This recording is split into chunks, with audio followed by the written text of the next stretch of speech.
unbox naman natin ngayon itong SJ4000 Air as a dashcam.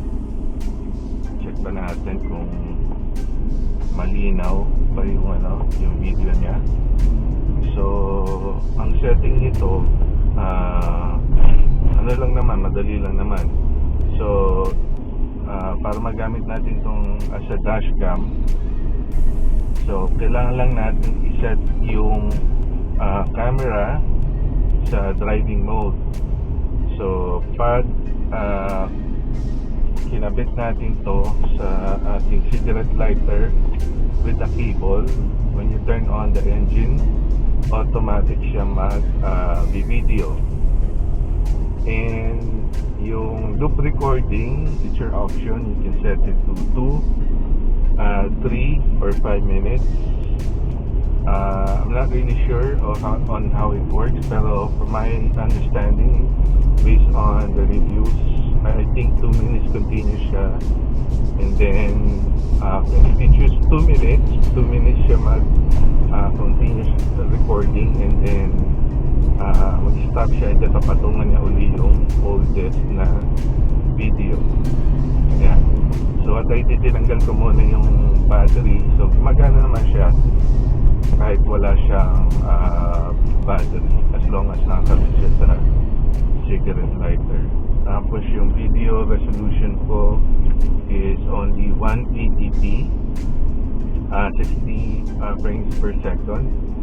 Although this camera is capable of 4K resolution, pero hindi ko nasusubukan yun. Parang based on the reviews from other channels, parang laggy yung 4K. So best setting niya is 180p, 60 frames per second.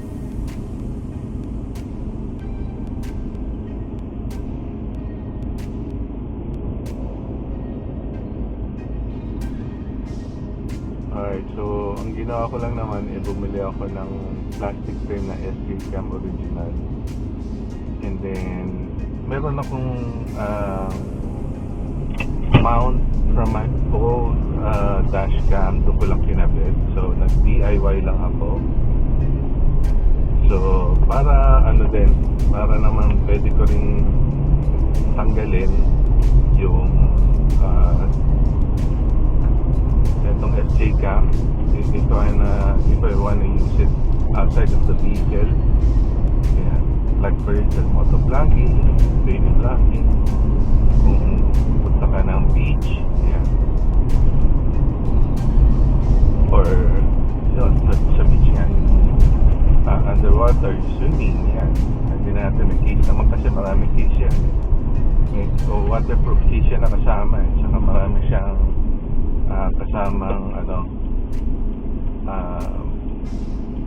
what you call this, parang connect yung mga different types of connection to sa mga tripod, mga ganon, so on and so forth.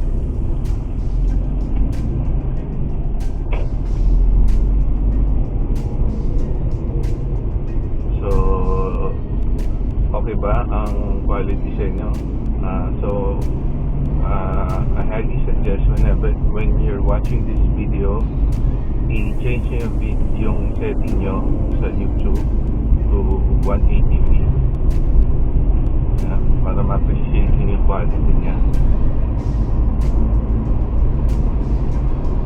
So test lang muna natin sa daylight drive.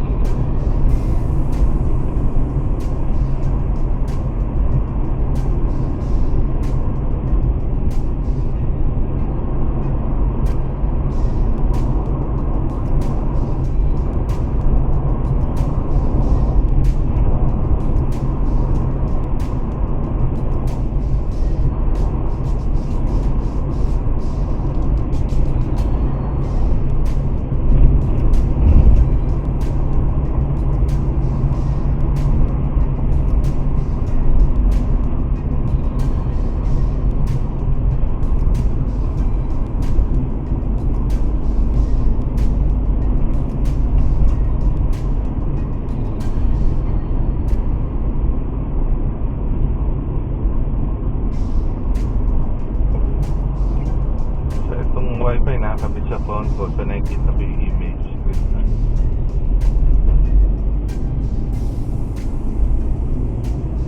Alright, so how is it guys? Malinaw ba ang SJCAM 4000 Air? So I bought this in Lazada, more or less it's around 2,000 pesos with delivery na yun. So standard package lang siya. So just watch the video. Yung kanina yung unpacking ko, balikan nyo na lang kung ano yung mga kasama. So right now time check, it's around 6:19 AM. Medyo makulimlim. So I think quality niya para makulimlim daytime